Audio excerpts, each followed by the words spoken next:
السلام علیکم ورحمۃ اللہ وبرکاتہ۔ اعوذ باللہ من الشیطان الرجیم، بسم اللہ الرحمن الرحیم۔ سبح للہ ما فی السماوات وما فی الارض وہو العزیز الحکیم۔ اللہ کی حمد و ثنا بیان کرتے ہیں، اس کی بزرگی اور اس کی کبریائی، اس کی تعریف و توصیف بیان کرتے ہیں، اس کی وحدانیت کو تسلیم کرتے ہیں کہ وہ ایک اکیلا مالک اس جہاں کا، ایک اکیلا خالق، ہر ایک کو وہ سسٹیننس دے رہا ہے اور ہر ایک پر اس کا رحم و کرم اور اس کی دیا اور کرونا برابر نچھاور ہوتے رہتی ہے۔ کوئی اس کا ثانی نہیں، کوئی اس کا پارٹنر نہیں۔ He alone is the sovereign and exalted in his might, the super supreme Lord, full of majesty, bounty and honor۔ آج ہمارا جو درس قرآن کا جو سلسلہ چل رہا ہے، اس کی 65 نمبر کی صورت شریفہ کے پہلے رکوع پر بات ہوگی، آیت نمبر 1 سے لے کر کے 7 تک۔ پہلے میں کوئی تمہیدی بات کر دوں، وہ یہ کہ یہ انتہائی سینسٹیو ٹاپک ہے۔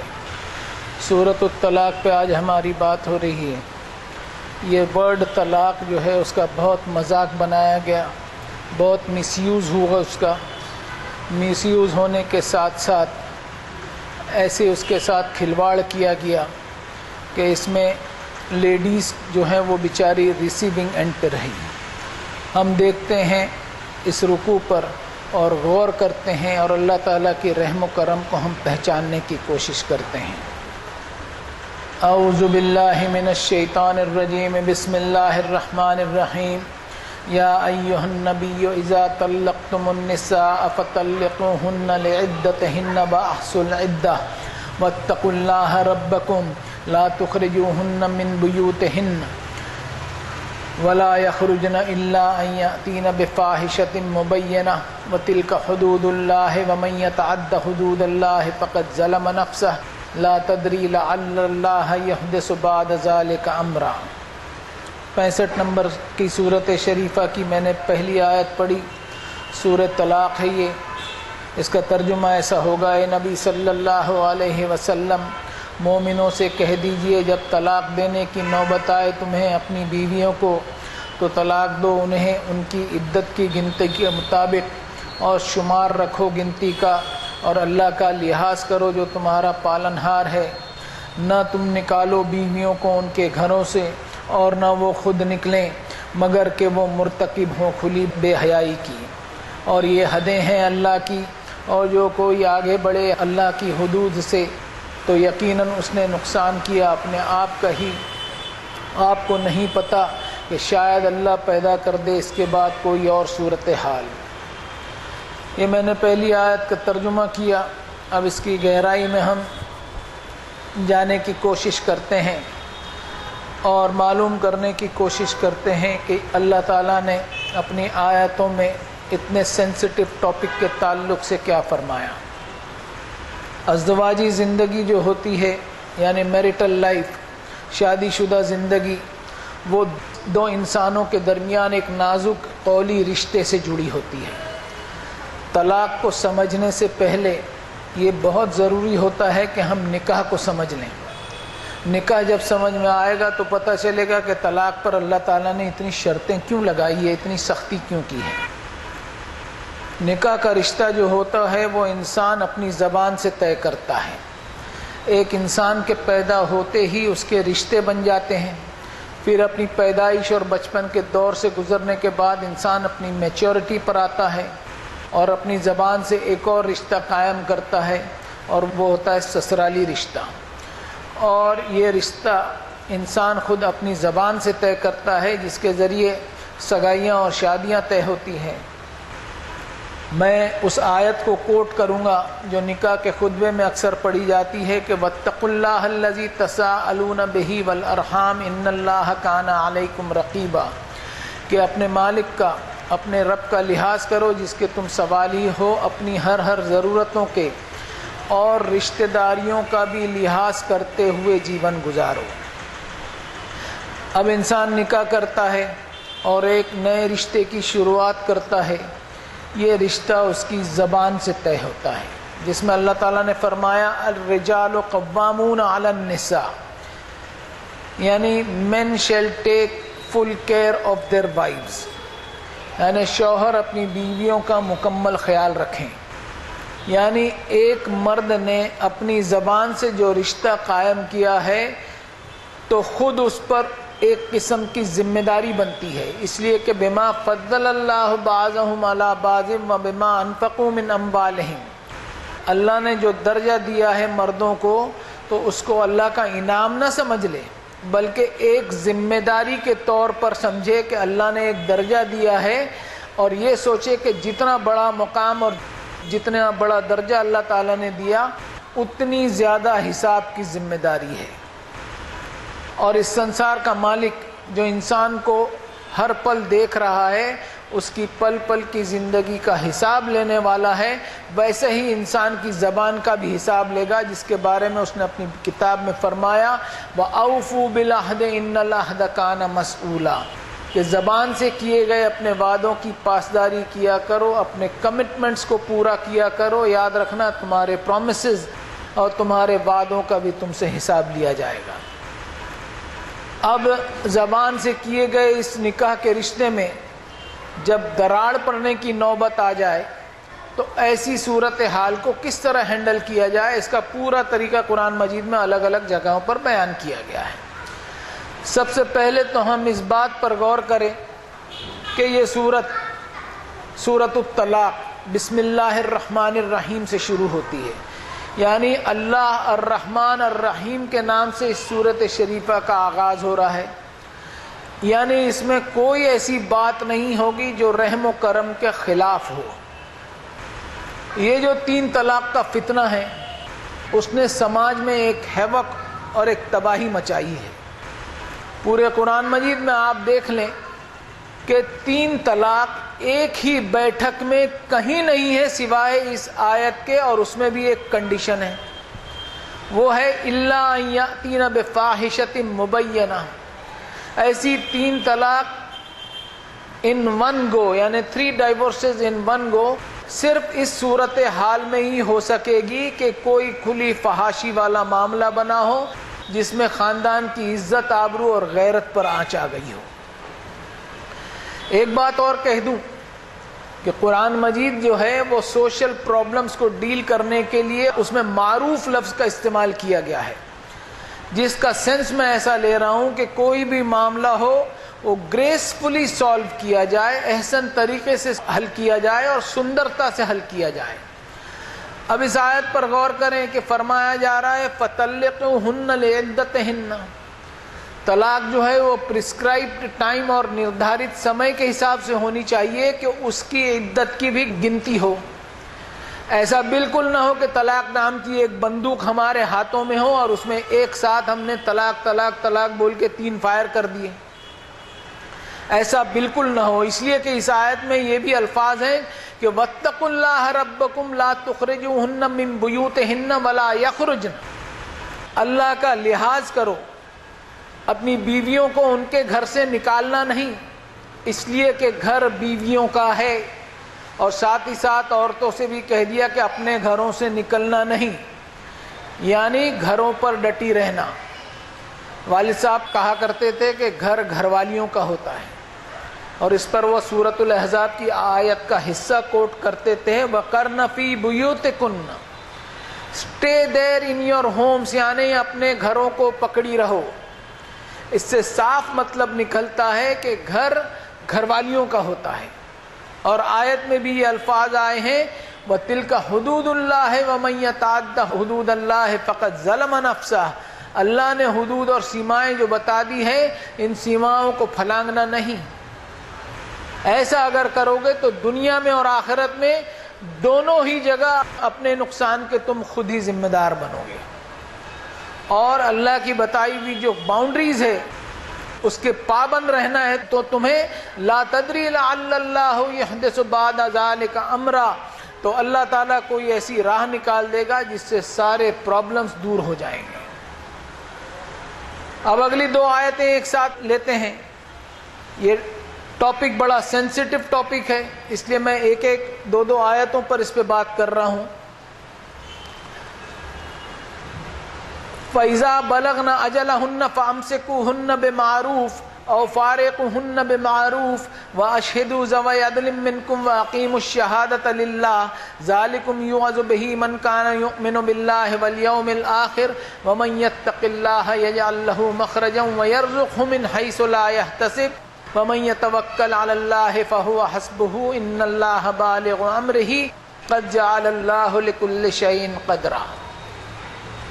یہ آیت نمبر 2 اور 3 پڑھی میں نے، ترجمہ ایسا ہوگا، پھر جب وہ پہنچ جائیں اپنے مقرر وقت کو تو روکو انہیں معروف طریقے سے یا رخصت کر دو انہیں معروف طریقے سے، اور گواہ کر لو 2 انصاف پسند تم میں سے، اور قائم کرو گواہی اللہ کی خاطر۔ یہ نصیحت کی جاتی ہے اس قرآن کے ذریعے ہر اس کو جو ایمان رکھتا ہو اللہ پر اور آخرت کے دن کی جواب دہی پر، اور جو کوئی اللہ سے ڈر ڈر کر جیے اللہ بنا دے گا اس کے لیے مشکل سے نکلنے کا راستہ، اور رزق دے گا اسے وہاں سے جہاں سے اس نے سوچا بھی نہ ہوگا، اور جو کوئی بھروسہ رکھے اللہ پر تو اللہ کافی ہو جائے گا اسے، بے شک اللہ پورا کر کے رہتا ہے اپنے حکم کو، یقیناً بنایا ہے اللہ نے ہر شے کے لیے ایک طے شدہ وقت۔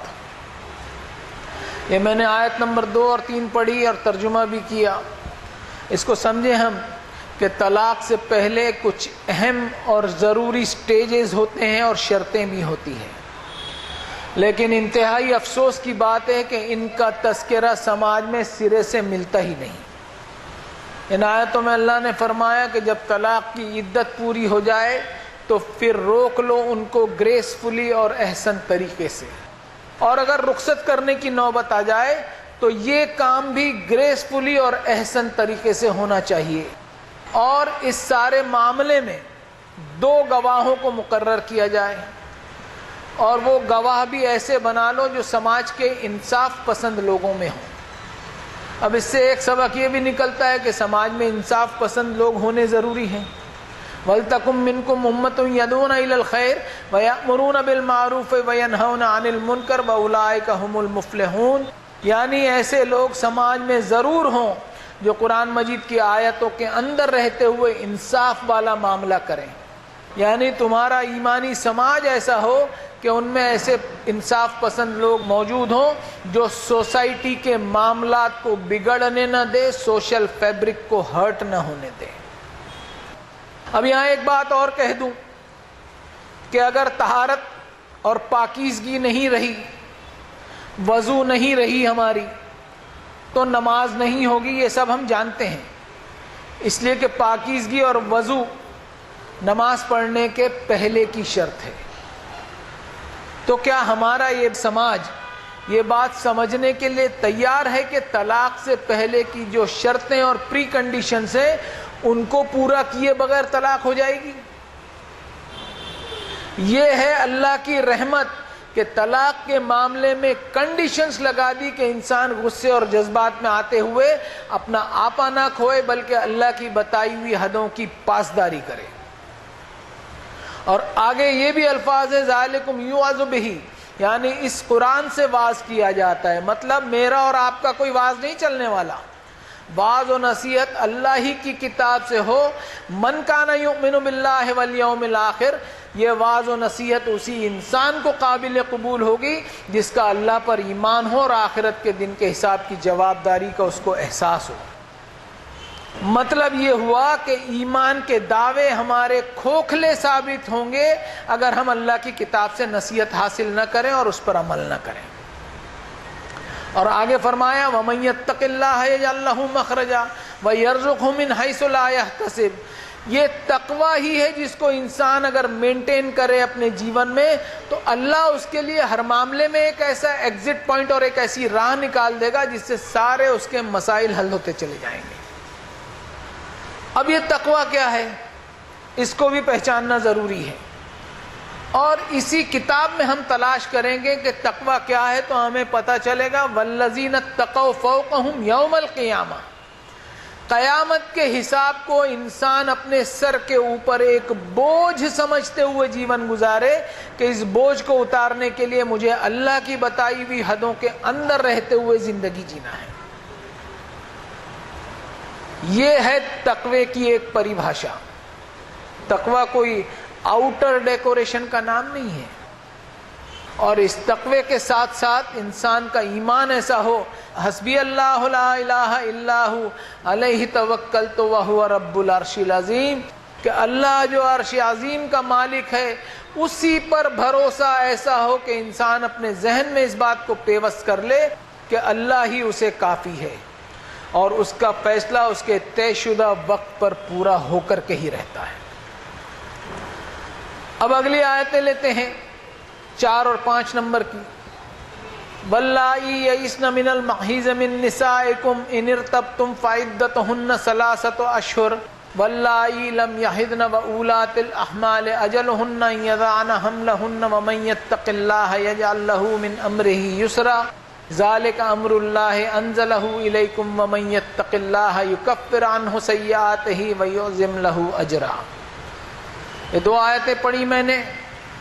ترجمہ ایسا ہوگا، اور وہ عورتیں جو مایوس ہو چکی ہیں نیچرل پیریڈ سے، تمہاری بیویوں میں سے اگر شک ہو تمہیں تو ان کی عدت ہے 3 مہینے، اور ان کی بھی جنہیں یہ نیچرل کورس نہیں آتا ہے، اور حمل والیاں ان کی عدت ہے وضع کر دیں اپنا حمل. اور جو کوئی اللہ سے ڈر کر جیے اللہ بنا دے گا اس کے لیے اس کے معاملے کو آسان. یہ حکم ہے اللہ کا جسے اس نے نازل کیا تمہاری طرف، اور جو کوئی اللہ سے ڈر کر جیے اللہ دور کر دے گا اس سے اس کے برے حالات، اور زبردست اس کو اجر اور ریوارڈ عطا فرمائے گا. اب ان آیتوں میں ہم غور کریں کہ عدت کے تعلق سے باتیں کہی گئی ہیں. اس میں بھی ہم اللہ تعالیٰ کی رحمت کو پہچانیں. ایک فیملی میں ایک ان یوزول اور غیر معمولی معاملہ بن گیا، اور ہسبینڈ اور وائف کے درمیان طلاق ہو گئی. اس معاملے میں عورتوں کے تعلق سے طلاق کے بعد 3 مہینے کے بارے میں سوچنے کے لیے ایک ویٹنگ پیریڈ کے طور پر عدت مقرر کی گئی ہے. وقت جو ہے نا وہ اللہ تعالیٰ کی بے شمار نعمتوں میں سے ایک نعمت ہے، اور وقت ایک ایسا مرہم ہے کہ گھاؤ اس میں بھر جاتے ہیں. اور وقت کے چلتے انسان سوچتے سمجھتے ہوئے اپنے فیصلے کرتا ہے. جلد بازی میں کیے گئے فیصلوں سے اکثر نیگیٹو نتیجے نکلتے ہیں. عدت کو اللہ تعالیٰ نے جو مقرر کیا ہے کہ ہسبینڈ وائف کو، شوہر اور بیوی کو موقع ملے کہ وہ رجوع کریں، معاملے کو ریکنسائل کریں، اور سوچتے سمجھتے ہوئے کوئی حل نکالیں اور سمادھان کر لیں. اس لیے کہ خاندان جب ٹوٹتا ہے تو سب سے زیادہ بچوں پر اس کا نیگیٹو اثر پڑتا ہے. بچوں کے بکھرنے کا اندیشہ بڑھ جاتا ہے. پھر خاندانی دشمنیاں سالوں سال جو ہے وہ بھلائی نہیں جاتی ہے. اس لیے اللہ نے عدت کو ایک وقت کے طور پر مقرر کیا ہے کہ ہسبینڈ وائف کے طلاق کے بعد جو پرابلم کھڑی ہوگی اس پر سوچتے ہوئے اپنی سمجھ بوجھ کا استعمال کرتے ہوئے حل تلاش کیا جائے. اور شوہر کے انتقال پر بھی اللہ تعالیٰ نے عدت کا سسٹم 4 مہینے 10 دن کا رکھا ہے. اس لیے کہ گھر میں ایک حادثہ ہو گیا اور خاتون کو اپنی زندگی کی گاڑی اب کس طرح چلانی ہے اس پر سوچنے کے لیے عدت طے کی گئی ہے. اور اس بچے کی ولدیت اور پیرنٹیج بھی طے ہو جائے جو اپنی پیدائش کے مرحلے میں ہے. پھر وراثت کا بھی معاملہ ہوتا ہے کہ وارثوں کو بھی حصہ برابر مل جائے. اس لیے شوہر کی موت پر بھی عدت طے کی گئی ہے. لیکن اس معاملے کو ایسا سنگین بنایا گیا کہ عورتوں کو عدت کے نام سے قید کر لیا جائے، اور ہر زمانے میں لیڈیز ہمیشہ سے کچلی جاتی رہی. بہت کم دور ایسا اس دنیا نے دیکھا جب عورتوں کو ان کے حقوق اور ان کے ادھیکار ادا کیے گئے یا برابری کا سلوک کیا گیا. کبھی تو اسے کھلونا سمجھا گیا، اس کے شوہر کے انتقال کو اس کی منحوسی سمجھا گیا، عدت کے نام پر اسے قید کر لیا گیا. سلام ہو جناب محمد الرسول اللہ صلی اللہ علیہ وسلم پر کہ انہوں نے اپنے رب کی کتاب کا وہ پیغام دیا جس میں رب تعالیٰ نے اپنی مظلوم مخلوق عورتوں کے تعلق سے بتایا کہ عدت کا لحاظ نکاح ثانی کے لیے عورت کو انتظار کرنے کے لیے ہے. والذین یتوفون منکم ویذرون ازواجا یتربصن بانفسہن اربعۃ اشہر وعشرا، یعنی لیڈیز اپنے تعلق سے کوئی فیصلہ کرنے کے لیے 4 مہینہ 10 دن رکی رہیں، زندگی بھر سوگ منانے یا اچھوت بنانے کے لیے نہیں، اسے گھر میں قید ہو جانے کے لیے نہیں۔ اور اس طرح دنیا انسانیت کے مردوں کو بتایا اللہ تعالیٰ نے کہ عدت جو ہے وہ پیرنٹیج طے ہونے کے لیے ہے، نہ کہ بیوہ عورت کو یا طلاق شدہ عورت کو منحوس سمجھ کر قید کرنے کے لیے۔ اور اس طرح دنیا انسانیت کو اللہ کی کتاب کی وہ آیت بتائی رسول اللہ صلی اللہ علیہ وسلم نے کہ وَأُولَاتُ الْأَحْمَالِ أَجَلُهُنَّ أَن يَضَعْنَ حَمْلَهُنَّ، حاملہ خواتین یعنی پریگننٹ لیڈیز کی عدت صرف ڈیلیوری تک ہی ہے۔ یعنی اگر کوئی خاتون ہاسپٹل میں میٹرنٹی ہوم میں داخل ہو اور خدا نخواستہ ادھر اس کا شوہر انتقال کر جائے تو ڈیلیوری ہوتے ہی اس کی عدت پوری ہو جائے گی۔ قرآن مجید کی ان آیتوں کے تحت عورتوں کے تعلق سے محمد صلی اللہ علیہ وسلم کی تعلیمات کو جب کوئی غیر مسلم سنتا ہے تو بے ساختہ وہ بھی ان کو سیلیوٹ کرتا ہے کہ یہ وہ شخص ہے جو مذہبی اصولوں پر اور سیکولر اصولوں پر اور انسانی حقوق یعنی ہیومن رائٹس کے اصولوں پر برابر طور پر کھرا ثابت ہوا۔ اگر نبی صلی اللہ علیہ وسلم کی ان تعلیمات کو ہم عام کرتے تو اس ملک میں جس میں ہم سانسیں لے رہے ہیں، اس ملک میں وہ ستی پرتھا کے رواج کا خاتمہ ہو جاتا جس میں شوہر کی چتا پر ہی اس کی بیوہ بیوی کو بے رحمی کے ساتھ زندہ جلا دیا جاتا ہے۔ اب یہ معاملہ ایسا ہے کہ اللہ تعالیٰ نے فرمایا وَلَا تَتَّخِذُوا آیَاتِ اللَّهِ هُزُوًا، کہ رحم و کرم والا معاملہ میں نے فرمایا ہے تم پر، اپنے آپ کو مشکل میں ڈالتے ہوئے اللہ کی آیتوں سے کھلواڑ کرتے ہوئے تم اپنا خود کا مذاق بناؤ گے۔ ہم سوچیں کہ اگر اللہ کے حکموں کا پابند ہم بن جائیں گے تو اللہ تعالیٰ کا وعدہ ہے وہ ہمیں آسانی فراہم کرے گا، اس لیے کہ یرید اللہ بکم اليسر ولا یرید بکم العسر، اللہ تعالیٰ بالکل نہیں چاہتے کہ بندے مشکلوں میں پڑے، بلکہ اس کے آگے اللہ تعالیٰ کی منشا یہ ہے کہ بندے اللہ کا تقوی اختیار کرتے ہوئے اپنے سماجک فیصلے، اپنے سوشل ڈیسیجنز اللہ تعالیٰ کی کتاب کی آیتوں کے تحت کریں تو اللہ ان کو اس پر اجر عظیم سے بھی نوازے گا۔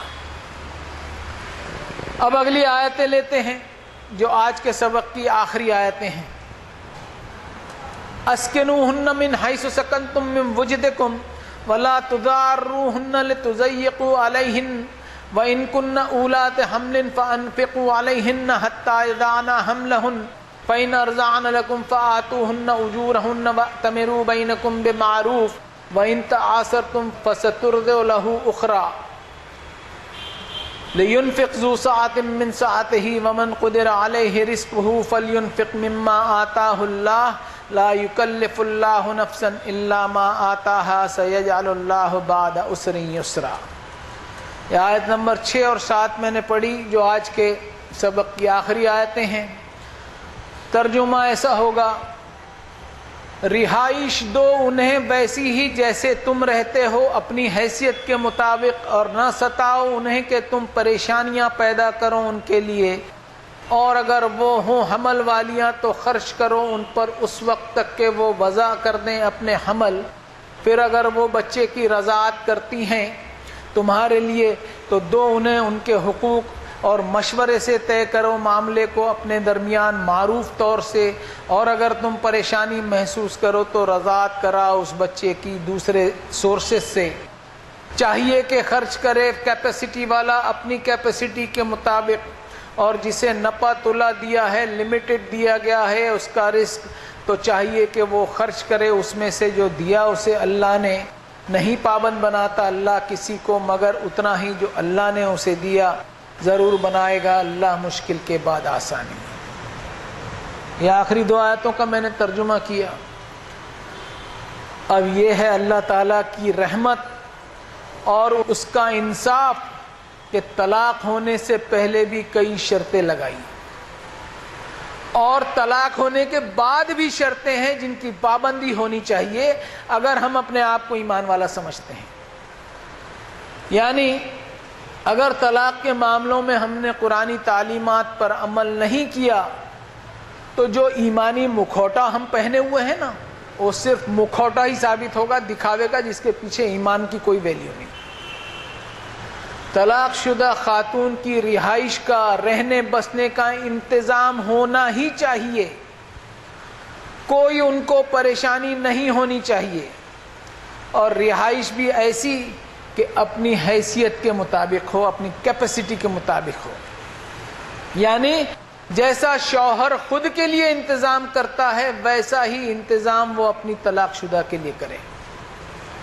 اور بچہ اگر آنے والا ہو تو خاتون کے لیے میڈیکل سروسز کا بھی باقاعدہ پورا انتظام ہونا چاہیے.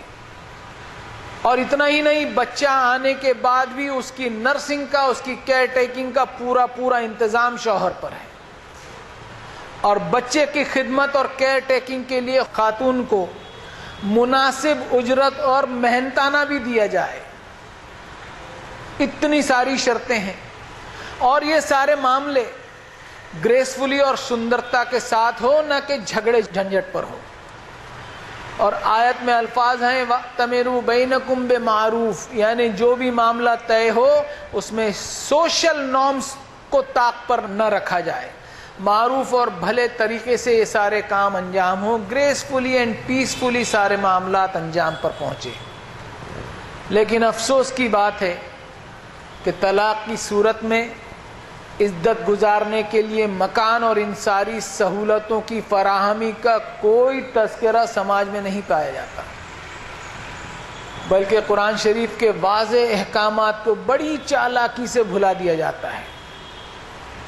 جبکہ اللہ تعالیٰ نے طلاق کی آیتیں جو قرآن مجید میں دوسری جگہوں پر آئی ہیں اس میں فرمایا وَلَا تَنْسَوْا الْفَضْلَ بَيْنَكُمْ إِنَّ اللَّهَ بِمَا تَعْمَلُونَ بَصِيرٌ، یہ کبھی نہ بھولنا کہ ایک دوسرے کے ساتھ تمہیں احسان والا معاملہ کرنا ہے، ایک دوسرے کے ساتھ تمہیں بہترین اور گریسفل ویوہار کرنا ہے. یاد رکھنا اللہ از انسیزنگلی واچفل اوور یو، اللہ تمہیں نرنتر اور لگاتار اور مسلسل دیکھ رہا ہے. اب ایک مذاق ہم نے سماج میں حلالہ نام کا کیا ہے. طلاق کو رکوانے کی آیتوں کا ایسا ناجائز فائدہ اٹھایا گیا کہ قرآن مجید میں حلالہ نام کی کوئی چیز نہیں ہے. آئی ریپیٹ، قرآن مجید میں حلالہ نام کی کوئی چیز نہیں ہے، اور ایک حرامہ کام کو حلالہ کا نام دیتے ہوئے منمانی کی اور اللہ تعالیٰ کی آیتوں سے کھلواڑ کیا گیا. اور اس ملک میں ایسی بیچاری ابلا اور معصوم عورتیں ہیں کہ آپ کو یقین نہیں آئے گا ان کے 6 مرتبہ حلالے ہوئے ہیں. 6 مرتبہ حلالے کے ٹھیکیدار ہمارے محلوں میں بیٹھے ہیں، لیکن ہم میں اتنی ہمت نہیں ہے کہ اس سڑے گلے اور غیر انسانی بلکہ حیوانی سسٹم کو ہم بدل سکیں. تو اللہ تعالیٰ نے سزا کیسی دی؟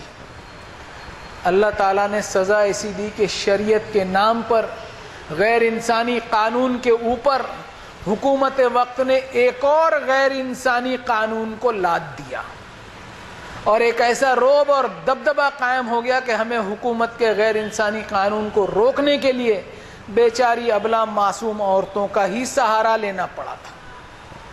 کیسی ذلت اٹھانی پڑی ہمیں. اور اللہ نے اپنی کتاب میں جو فرمایا وہ کیا ہے اس پہ غور کرتے ہیں. سنلقی فی قلوب الذین کفروا الرعب بما اشرکوا باللہ ما لم ينزل بہ سلطانا، ضرور اور بالضرور اس حق کے انکاریوں کے دلوں میں ہم رعب اور دبدبہ ڈال دیں گے، اس لیے کہ انہوں نے اللہ کے ساتھ شرک کیا جس کی کوئی سند اور ایویڈنس اللہ نے نازل نہیں کی. اب اس آیت کے تحت ہم ہمارا جائزہ لیں، اپنا محاسبہ کریں کہ رعب اور دبدبہ کس کا کس پر ہے. اور یہ اس لیے کہ خود ہم میں کئی قسم کے شرک بھرے پڑے ہیں، اور ایک شرک ایسا ہے جس پر بہت کم لوگوں کی نکاح جاتی ہے، اور وہ ہے شرک بالکتاب، قرآن مجید. ہونا تو یہ چاہیے تھا کہ جس طرح اللہ کی کتاب سے لوگوں کو عورتوں کا تقسیم وراثت میں حق معلوم ہوا، تو اس ملک کی حکومت نے بھی عورتوں کے لیے حق وراثت کا قانون بنایا. اگر میری ابلا بندی پر ظلم کرے گا تو میری بندی کو میں اسی ظالم سے قیامت کے دن حساب کے وقت پورا کمپنسیشن دلاؤں گا. میری کمزور بندی پر کیوں ہاتھ اٹھایا تھا, کیوں گالی دی تھی, کیوں 3 طلاق دیتے ہوئے اسے ذلیل کر کے گھر سے بے دخل کیا تھا. میں رب العالمین ہوں, سب سے زیادہ طاقتور میں ہوں, میں انصاف دلاؤں گا میری بندی کو. یہ ہے اللہ تعالیٰ کی رحمت. اب عدت کا بھی ہم نے مذاق ایسا بنایا کہ کسی رسالے میں کسی تقریر میں کچھ سن لیا اور اسے بغیر سوچے سمجھے, بغیر قرآن مجید میں دیکھے اس حد تک کہ لاگو کر دیا کہ جس کمرے میں اس کے شوہر کا انتقال ہوا اسی کمرے میں وہ رہے اور باہر نہ نکلے. مکان یا فلیٹ میں دوسری جگہ بھی نہ رہے, آنگن میں بھی آسمان کے نیچے نہیں. ہم نے یہ نہیں سوچا کہ اس طرح کے ظالمانہ قانون اللہ رب العالمین کے بالکل نہیں ہو سکتے, جو اپنی کریشن پر انتہائی مہربان ہے. لیکن ہم نے اپنے آپ کو اوور اسمارٹ سمجھتے ہوئے ایسے ظالمانہ قانون بنا دیے اور قرآن مجید کی اس آیت پر غور نہیں کیا جس میں اللہ تعالیٰ نے فرمایا یا ایھا الذین آمنوا لا تقدموا بین یدی اللہ ورسولہ واتقوا اللہ ان اللہ سمیع علیم. اپنے آپ کو مومن بولنے والوں, تمہیں معلوم ہونا چاہیے کہ اللہ سب کچھ سنتا اور جانتا ہے, تو اللہ اور اس کے رسول سے آگے بڑھنے کی کوشش نہ کرو, زیادہ سمارٹ بننے کی کوشش نہ کرو, اللہ کی سزا سے اپنے آپ کو بچانے کی فکر کرو. مگر ایسا نہیں ہو رہا ہے. پتہ نہیں کہاں سے ہم نے بھی انسانوں کی بنائی ہوئی کتابوں کو پکڑ لیا. کیا ہم اللہ کو اس کے بندوں کی بنائی ہوئی کتابوں کا پابند بنانا چاہ رہے ہیں؟ نعوذ باللہ. کیا ہم یہ چاہ رہے ہیں کہ اللہ ہمارے فیصلوں پر چلے؟ How dare we are doing this? ہم میں اتنی جرت کہاں سے پیدا ہو گئی؟ کیا ہم بھول گئے ان آیتوں کو جن میں اللہ نے فرمایا وَمَن لَّمْ يَحْكُم بِمَا أَنزَلَ اللَّهُ فَأُولَٰئِكَ هُمُ الْكَافِرُونَ. اللہ کے نازل کیے ہوئے احکامات کے مطابق فیصلہ جو کوئی نہیں کرے گا اس پر, تو اس طرح کے لوگ کافر ہیں, اور صرف کافر ہی نہیں ہے, اس طرح کی حرکتوں والے ظالم بھی ہیں, فاسق بھی ہیں. ہم لوگوں کو کافر سمجھتے ہیں, اپنے آپ کو چیک کریں, اپنی کفریہ حرکتوں کو چیک کریں. ہم لوٹیں اللہ کی کتاب کی طرف, اور ہمارا روزانہ کا جو سسٹم ہے, تلاوت کا سلسلہ ہے, اس کو ایسا بنائیں کہ اس کتاب کو ڈائریکٹ اس کی عربی مبین میں سمجھنے کی کوشش کریں, جس سے ہمیں ہماری زندگی میں آنے والے میٹرز پر ہدایت ملتے چلی جائے گی. اور ایک بات آج کی مجلس کو ختم کرنے سے پہلے ضرور کہنا چاہوں گا کہ عام طور پر ایسے معاملوں میں ہائپوتھیکیٹڈ کوسچنز اور فرضی سوالات بنا لیے جاتے ہیں کہ ایسا ہو تو کیا ہوگا اور ویسا ہو تو کیا کرنا. تو میرا ایسا سوچنا ہے کہ جب فرضی سوالات ہم بناتے ہوئے سوچیں گے تو ہمیں جوابات بھی فرضی ہی ملیں گے, جبکہ ہونا یہ چاہیے کہ ہم حقیقت پر چلیں, فرضی طور پر نہیں, اس لیے کہ یہ کتاب ہمیں ہر معاملے میں گائیڈ کرتے چلی جاتی ہے, اور ایسا گائیڈ کرتی ہے جیسا فرمایا انا انزلنا الیک الکتاب بالحق لتحکم بین الناس بما اراک اللہ ولا تکن للخائنین خصیما, کہ ہم نے اس کتاب کو نازل کیا ہے جس کے سبب تمہارا ویژن, تمہاری بصیرت ایسی کھل جائے گی کہ ہر معاملے کو تم قرآنی انجنکشنز اور قرآنی احکامات کے تحت حل کرو گے, اور تمہارے سارے فیصلے انصاف کی بنیاد پر ایسے ہوں گے جس میں کسی کی کوئی حق تلفی نہیں ہوگی, کسی کا کوئی شوشن نہیں ہوگا, کسی کا کوئی استحصال نہیں ہوگا. یہ تھا 65 نمبر کی سورت شریفہ سورت الطلاق کا پہلا رکوع, جس پہ اللہ تعالیٰ نے اس عاجز بندے کو جو سجھایا آپ کے سامنے پیش کیا. انہوں نے اللہ تعالیٰ کی رحمت کو ہم پہچانیں, وہ کیسا اپنی ابلا بندی پر ظلم ہوتے ہوئے برداشت کرے گا. کوئی بچوں کا کھیل نہیں ہے یہ. شادی اور طلاق یہ بچوں کا کھیل بنا دیا. شادی بھی بچوں کا کھیل بن گیا اور طلاق بھی بچوں کا کھیل بن گیا. یہ کیا مذاق اڑا رہے ہیں ہم اور کیا کھلواڑ کر رہے ہیں, اس پر ہم غور کریں اور لوٹیں اللہ تعالیٰ کی کتاب کی طرف, اللہ سے معافی مانگتے ہوئے اور دعا کرتے ہوئے کہ ربنا اہدنا الصراط المستقیم, یا اللہ ہمیں صراط مستقیم کی ہدایت دیجیے۔ سبحان ربک رب العزت عما یصفون وسلام علی المرسلین والحمد للہ رب العالمین۔